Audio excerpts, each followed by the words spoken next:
उपलब्धियां हैं, जो विडंबनाएं हैं, उनके सपाट ढंग से नहीं, उनकी कुछ चुनौतियों पर बात करें। तो असल में आज की पत्रकारिता तो बिल्कुल चुटकुलों में बदल गई है। हालांकि मैं चुटकुलों को बदनाम नहीं करना चाहता हूँ। चुटकुलों ने प्रतिरोध की बड़ी जबरदस्त भूमिका एक दौर में निभाई है। यानी जर्मनी में, हिटलर की जर्मनी में विस्परिंग जोक्स चलते थे, यानी आप कुछ नहीं कर सकते हैं तो चुटकुले कह के अपना प्रतिरोध जताइए। तो एक चुटकुले से ही शुरुआत करते हैं। एक मौलवी साहब थे, उनको औलाद नहीं हो रही, तो उनकी बेगम ने दुआ मांगी, अल्लाह एक औलाद दे दे, मैं मौलवी से मस्जिद में ढोलक बजवाऊंगी।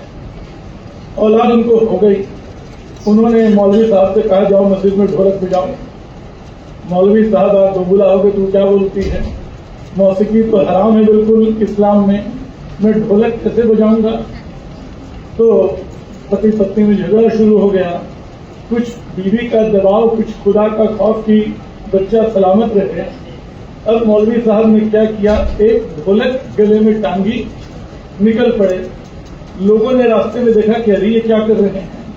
वो सीधे मस्जिद पहुंचे, एक जोर की थाप मारी, कहा ऐसे ढोलक बजाना हराम। फिर दूसरी थाप मारी, ऐसे ढोलक बजाना हराम। आधे घंटे तक तरह तरह से ढोलक बजा के वो बताते रहे कि ढोलक बजाना किसे हराम। तो मुझे लगता है कि जब हम लोग हिंदी पत्रकारिता पर बात करते हैं तो अचानक बहुत नैतिक हो गए।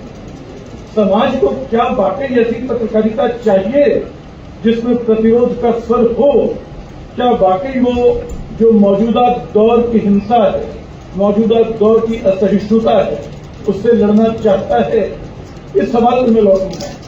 अब तो मेरा मन कर रहा है कि फिर एक चुटकुले और मुझे याद आ रहे हैं। और ये सच है कि कई बार बड़े नेता, यानी वो चुटकुलों को ठीक से सुनते हैं, सहते हैं। मुझे बोलते हुए ख्याल है कि ब्रिटेन के जो प्रधानमंत्री थे विंस्टन चर्चिल, उनके बारे में किसी ने कहा कि चर्चिल मूर्ख है, उसको गिरफ्तार कर लिया गया। तो पार्लियामेंट में बड़ा हंगामा हुआ कि मूर्ख कहने पर गिरफ्तार आप कैसे कर सकते हैं किसी को। चर्चिल ने कहा, कहते हैं चुटकुला ही होगा कि असल में उसको मूर्ख कहने के लिए गिरफ्तार नहीं किया गया है, तो वार टाइम में, युद्ध के समय एक ऑफिशियल सीक्रेट उजागर करने के लिए गिरफ्तार किया। तो ये चर्चिल थे। अब मैं आता हूं पत्रकारिता के इतिहास पे। 200 साल पहले जो उदंत मार्तंड शुरू हुआ था, उगता हुआ सूरज, वो एक ऐसे साम्राज्य में शुरू हुआ था जिसका सूरज कहते हैं कभी डूबता नहीं।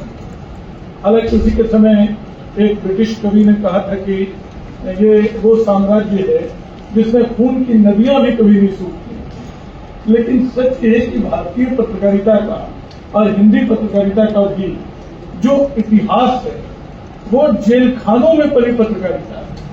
आप ध्यान दीजिए तो आजादी की पूरी लड़ाई में सबसे तीखे प्रहार पत्रकारिता ने झेले, और जितने बड़े नेता रहे सब पत्रकार रहे। गांधी, तिलक, नेहरू, अंबेडकर, मूक नायक जैसा अखबार उन्होंने निकाला। और दूसरी तरफ जो वाकई पत्रकार थे, गणेश शंकर विद्यार्थी ने जान दी, और तमाम लोगों को त्याग कर लीजिए आप, जिनकी चर्चा हो चुकी है। तो भारतीय पत्रकारिता कायदे से जेल खानों में चली। आजादी के बाद मैं इस पूरे दौर को कम से कम 6-7 हिस्सों में बांटता हूं। पहला हिस्सा नेहरू का दौर है। अब नेहरू के दौर में 2 चीजें। एक तो नेहरू की उदारता के किस्से गाए जाते हैं, जो बहुत दूर तक सही है। व्यक्तिगत रूप से नेहरू उदार थे।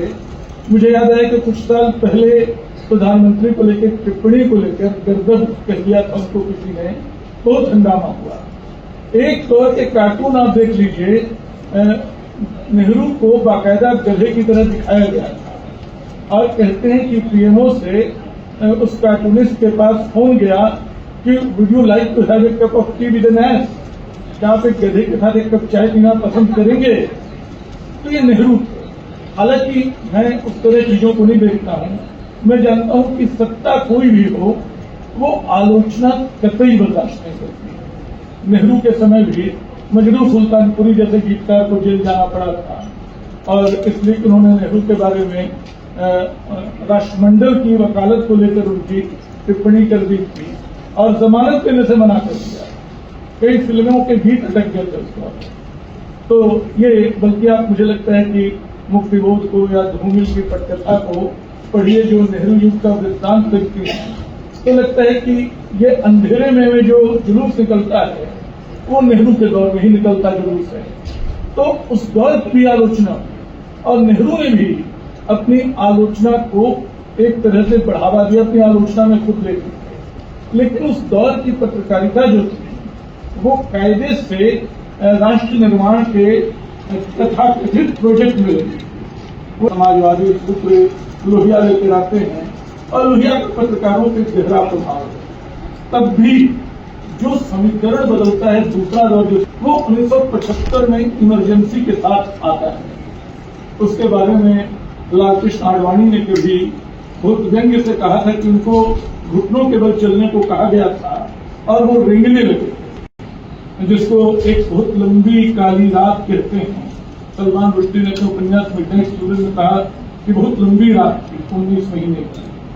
कुलदीप नैयर लगातार जेल में, गिरधर राठी और कई हम लोगों के परिचित अनिल साध मिश्र ने, जो बहुत बड़े कवि थे, तय किया कि मैं सुबह दोपहर शाम एक कविता लिखूंगा इंदिरा गांधी के खिलाफ, इमरजेंसी के खिलाफ। वो लगातार लिखते रहे और त्रिकाल संध्या के नाम से उनका संग्रह प्रकाशित।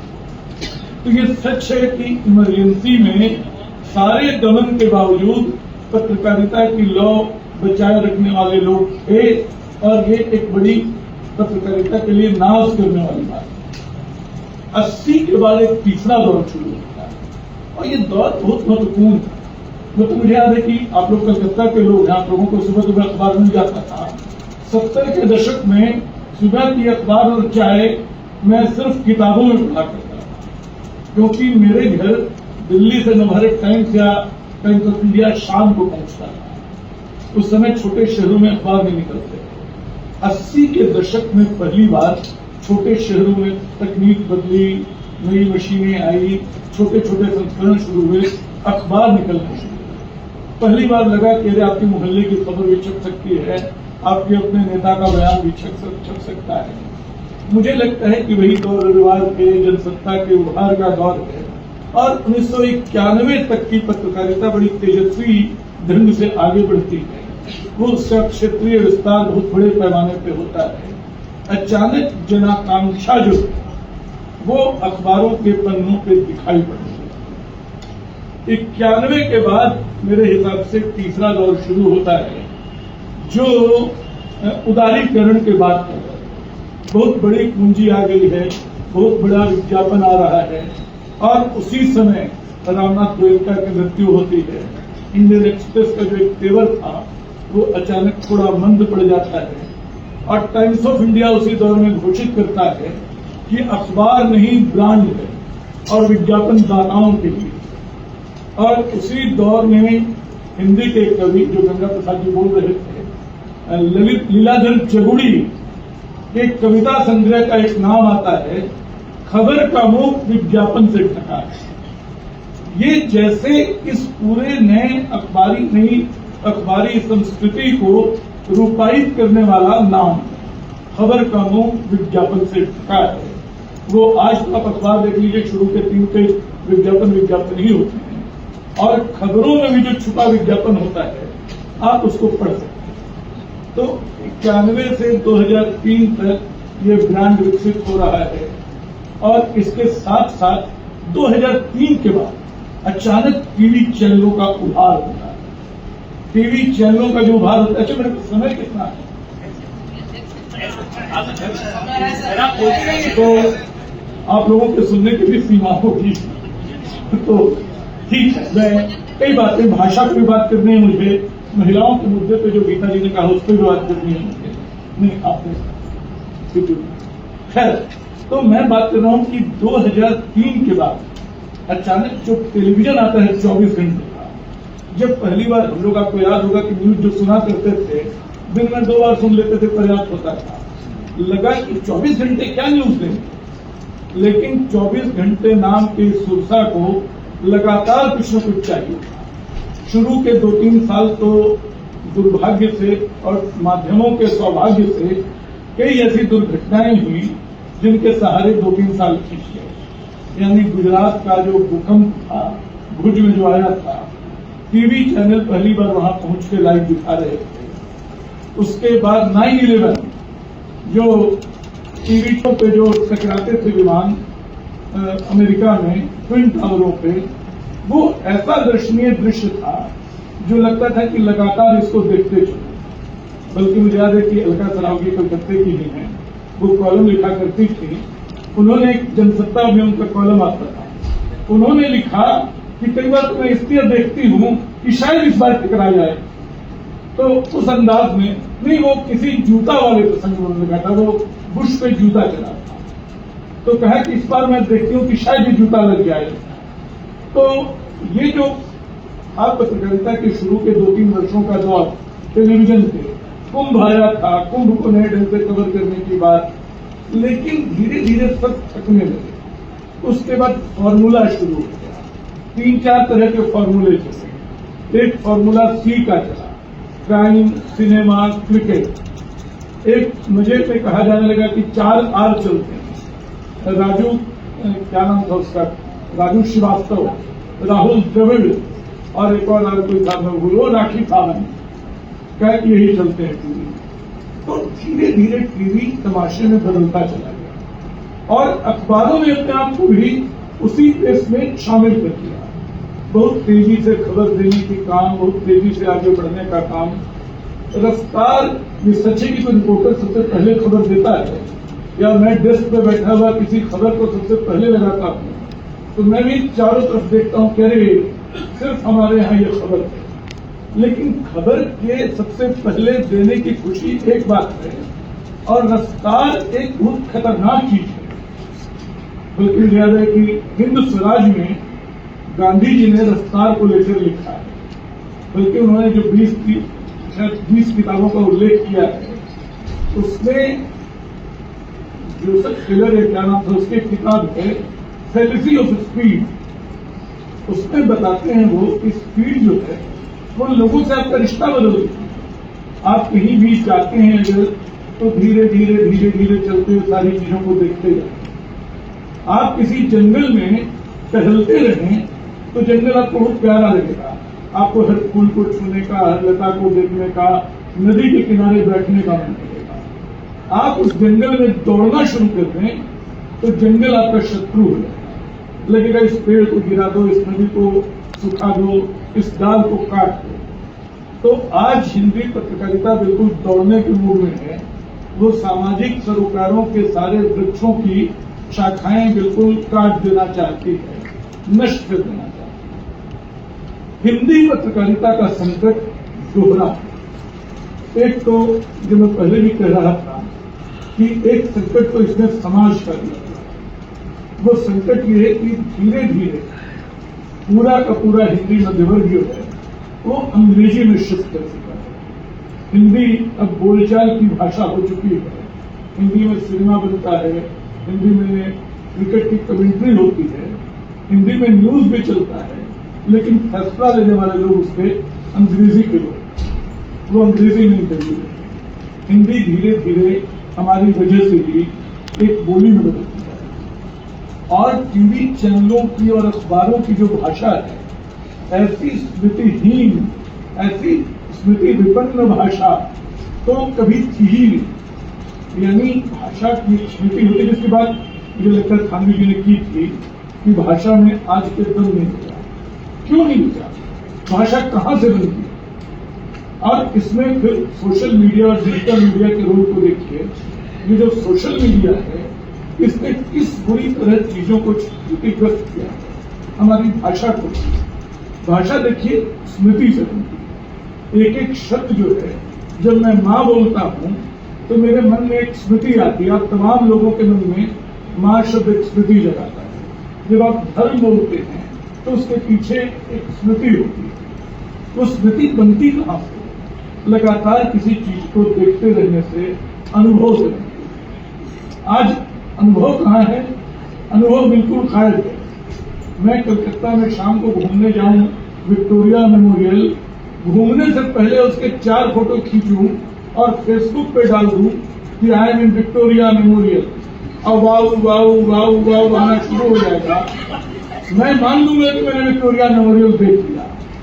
जो अनुभव मैंने जिया नहीं, उसको एक्सप्रेस करने की, उसको अभिव्यक्त करने की ऐसी भयावह हड़बड़ी हमारे समय में है कि भाषा बिल्कुल खोखली हो जाती है। और इस खोखली भाषा में जो अंग्रेजी का दर्द है, एक दौर था जब हिंदी में हम लोग नए शब्द खोजते थे, बनाते थे, लेकिन धीरे धीरे अब मैं देखता हूं कि बचाव शब्द गायब हो गया, रेस्क्यू चलता है, वहां रेस्क्यू ऑपरेशन चल रहा है। मैंने कहा एक से पूछ के क्या रेस्क्यू की स्पेलिंग ठीक बता दो, वो गड़बड़ा गया, नहीं बता पाया, लेकिन रेस्क्यू ऑपरेशन वो जानता है। हेलीकॉप्टर को चॉपर लिखने का चलन चल पड़ा, चॉपर की शॉर्टेज हो रही है केदारनाथ के चारों। तो ये स्थिति है आपकी भाषा पे अंग्रेजी के दर्द का। अंग्रेजी से मेरा कोई विरोध नहीं है, अंग्रेजी मैं भी खूब पढ़ता हूँ, मेरी पढ़ाई लिखाई अंग्रेजी में, लेकिन जब एक विशेषाधिकार की भाषा बनता है, जब वो दूसरी भाषा को अपने साम्राज्यवादी बल से कुचलने का आधार बन जाए, तो उसका विरोध करना चाहिए, ये मुझे लगता है। तो खैर, मैं बात कर रहा था कि भाषा के पीछे जो सतहीपन, जो स्मृति विच्छिन्नता है, उसके जिम्मेदार हम ही लोग। और एक बात और, मतलब गांधी जी ने न्यास की बात की, बहुत अच्छी, कि समाज अगर चाहे तो, समाज तो चाहता ही नहीं है। मैं अच्छे से अच्छा कार्यक्रम बनाता हूं, समाज उसको देखने को तैयार नहीं होता। मैं खराब सा कोई सनसनीखेज कुछ कर दूं, अचानक उसको सब टीआरपी मिल जाती है। तो नैतिकता के सारे संदूक आप मेरी पीठ पे टांग देंगे और गाली देंगे, देखो पत्रकार का कोई चरित्र नहीं बचा है, पहले अपना चरित्र देख लीजिए समाज के रूप में। वो समाज जो है दुर्भाग्य से, मतलब पहले हम लोग middle class society, middle class अपने आस पड़ोस की चिंता करता था, अपने चारों ओर देखता था क्या होता है। अब धीरे धीरे हम कंज्यूमर क्लास में बदल रहे हैं। ये बिल्कुल मानसिकता का बदलाव है। हम लगातार सिमटते सिकुड़ते जा रहे हैं, हम देखते जा रहे हैं कौन सी चीज हमारे फायदे की है, और हर चीज में बस फायदा देखते जा रहे हैं। हम लिखते क्यों हैं, उससे क्या फायदा मिल रहा है, हम पढ़े क्यों, क्या फायदा मिल रहा है। जो पूरी पढ़ाई लिखाई है हमारी, वो ज्ञान देने का उपकरण नहीं रहती, वो सिर्फ नौकरी पाने का उपकरण रहती है। और नौकरी भी कैसी, जो ज्यादा पैसे वाली नौकरी, कहीं जीने का, कहीं किसी उद्देश्य का कोई मामला मुझे बचा हुआ दिखाई नहीं पड़ता। इसके बीच पत्रकारिता की जो चुनौती की बात हम कर रहे हैं, वो असल में सिर्फ पत्रकारिता की नहीं, पूरे समाज की चुनौती है। और इस चुनौती से एक चीज और देखिए, हम तमाम लोगों का वर्ग चरित्र बदला है। पत्रकारिता पर, यानी हमारे इलाके में 2 दिन से बिजली नहीं है, ये खबर होती थी। आज की तारीख में वो मजबूत आदमी का बयान है कि बिजली मंत्री ने कहा है कि यहाँ 200 मेगावाट ज्यादा हो गया, 200 किलोवाट का ट्रांसफार्मर रहेगा। तो खबरों का किरदार, चरित्र बदल रहा है, क्योंकि हमारा वर्ग चरित्र बदला है। हमारे पुराने साथी लोग जो इंडस्ट्री में जाते थे, किसी शोरूम में, प्रेस कॉन्फ्रेंस में, वो बड़े मायूस लौटते थे कि खबर कौन चलाएगा। आज सबसे ज्यादा डिमांड उन्हीं खबरों की। आज पेट्रोल का दाम बढ़ता है तो मुझे चिंता होती है मेरी कार में कहां से आएगा पेट्रोल। जब होम लोन को लेकर कोई खबर आती है, सबसे तेजी से दौड़ती है। तो हमारे लिए छत्तीसगढ़ के जंगलों की आग अहमियत नहीं रखती। हमारे लिए होम लोन मैटर करता है। बारिश होती है तो हमारी चिंता ये होती है कि कहीं सड़क पे जाम न हो जाए। हम ये नहीं देखते हैं कि उससे किसान को फायदा होगा या नहीं। खबरों में निष्पक्षता या तटस्थता जैसी कोई चीज नहीं। जो तटस्थ होता है वो सिर्फ घटना होती है, यानी पानी का बरसना एक घटना है। जब हम न्यूज बनाते हैं अचानक उसको जोड़ते हैं किसी संदर्भ से, तब वो खबर जो है एक खबर का रूप लेती है, उसमें हमारी पक्षधरता दिखती है। जब हम गाजा के बच्चों की बात करते हैं, नहीं तो युद्ध तो बड़ा फायदे का सौदा है, युद्ध से दुनिया भर की इकोनॉमी बढ़ रही है, सबसे ज्यादा हथियारों का सौदा इन्हीं वर्षों में हुआ, उद्योगपतियों के लिए इससे अच्छी खबर कोई नहीं। लेकिन हम तमाम लोग उद्योगों के विरोध में क्यों, हम कमजोर लोगों के पक्ष में क्यों खड़े हो? अचानक मुझे मुराकामी का एक भाषण याद आ गया। आप लोग बोर नहीं हो रहे हैं? आज एक सम्मान मिला इजराइल में, तो वो इजराइल आज जैसा ही इजराइल था, यानी वहां गोलान हाइट्स पे तमाम तरह के अत्याचार हो रहे थे और सब कुछ हो रहा था जो अब हो रहा है, बड़े भयावह पैमाने पर हो रहा है। गाजा पट्टी पे सब कुछ चल रहा था। कई लोगों ने उसका कहा कि तुम मत जाओ, तुम पुरस्कार लेने मत जाओ, विरोध करो। लेकिन मुराकामी गया, वहां उसने अपना भाषण दिया, उसमें 3 बातें की। पहली बात कही कि देखो, मैं सब लोग मना कर रहे थे, लेकिन मैं आया क्योंकि एक लेखक के तौर पे मुझे लगता है जहां मना करना चाहिए वहां जरूर जाना चाहिए। दूसरी बात उसने कही कि दुनिया में हर कोई झूठ बोलता है, यानी नेता भी झूठ बोलता है, ठेकेदार भी झूठ बोलता है, अफसर भी झूठ बोलता है, लेखक और पत्रकार भी झूठ बोलता है। लेकिन लेखक का झूठ, उपन्यासकार का झूठ, सच को उसकी खोह में से बाहर निकाल लाने की सरसी की तरह का काम करता है। बात किया था और जनसत्ता में छपा था, मुझे कोई याद नहीं होगा, वो छपा था जनसत्ता में। उन्होंने तीसरी बात कही कि अंडे और दीवार में जब भी मुझे चुनना हो तो मैं अंडे को चुनूंगा, दीवार को नहीं। इतिहास तय करेगा कि कौन सही था कौन गलत, लेकिन मैं हमेशा कमजोर के पक्ष में खड़ा हूं। एक लेखक की सही प्रतिज्ञा ये हो सकती है। लेकिन बाद में मैं विचार कर रहा था कि मुराकामी ये बात तो दीवार से लग के कह रहे हैं, इजराइल के मंच पे खड़े होकर कह रहे हैं। उनके कहे हुए में और उनके किए हुए में एक फासला था। इसको समझने की जरूरत है कि लेखन की विडंबनाएं क्या क्या होती हैं। तो सोशल मीडिया ये बहुत खतरनाक है और कई बार मुझे लगता है कि खास तौर पे मतलब आज जो पिछले कुछ वर्षों में राष्ट्रवाद और देशभक्ति का जो एक नया उफान आया, जो एक नया क्राइटेरिया बना कि आप अगर बाजार के खिलाफ हैं तो आप देशद्रोही हैं, आप अगर खालिद उमर की जमानत के पक्ष में हैं तो आप देशद्रोही हैं, आप अगर मानवाधिकारों का सवाल उठाते हैं तो आप देशद्रोही हैं, आप अगर किसी पत्रकार के हक की बात करते हैं तो आप देश के खिलाफ हैं। मुझे याद आता है रविन्द्रनाथ टैगोर की याद आती है, कलकत्ता के ही, हम लोग बार बार कलकत्ता कर रहे हैं। 2 देशों का राष्ट्रगान उनका है और मतलब भारत के अलावा बांग्लादेश में शायद बदल दिया जाता है। तो श्रीलंका का भी राष्ट्रगान जो है वो उनकी छाया में तैयार है। शांति निकेतन में उनके शिष्य ने भी उसका संगीत तैयार किया।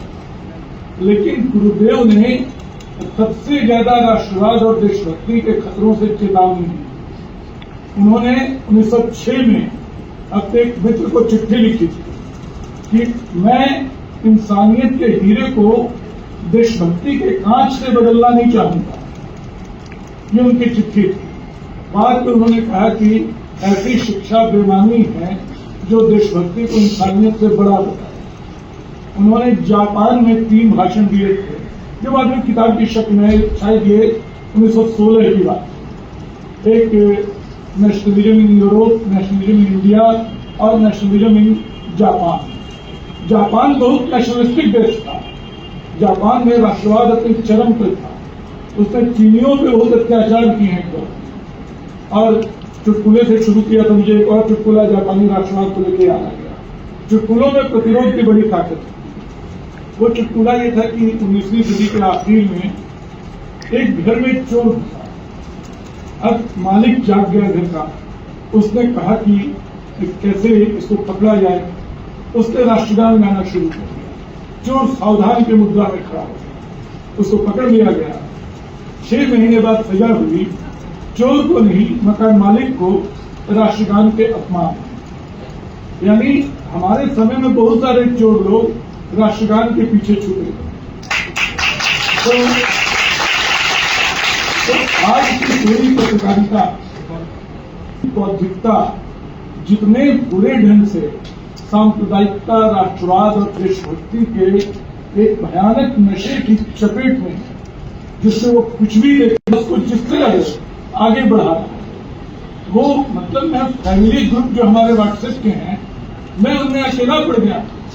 मैं मामा चाचा सबको देखता हूँ, अजीब अजीब तरह के संदेश देते हैं। एक बार एक संदेश आया, ये बात 4-5 साल पुरानी कि नासा ने सूर्य की ध्वनि रिकॉर्ड की है और ये ध्वनि ओम जैसी कीजिए। नासा तो अभी तक शनि और कैसिनी के चक्कर लगाने में लगा है, उसका वो कहाँ सूर्य की ध्वनि रिकॉर्ड करेगा। अच्छा गलत है। उन्होंने 2 साल बाद वही मैसेज एक सीनियर जर्नलिस्ट ने मेरे पास भेजा कि नासा ने सूर्य की ध्वनि रिकॉर्ड की है ओम जैसी। मैंने फोन किया कि आप इस झांसे में कैसे आए। मैंने कहा कि व्हाट्सएप पे अंगूठा लगाने से पहले दिमाग लगाएं। दिमाग लगाएंगे तो आधे से आधे व्हाट्सएप मैसेज आप वहीं पे खारिज करते।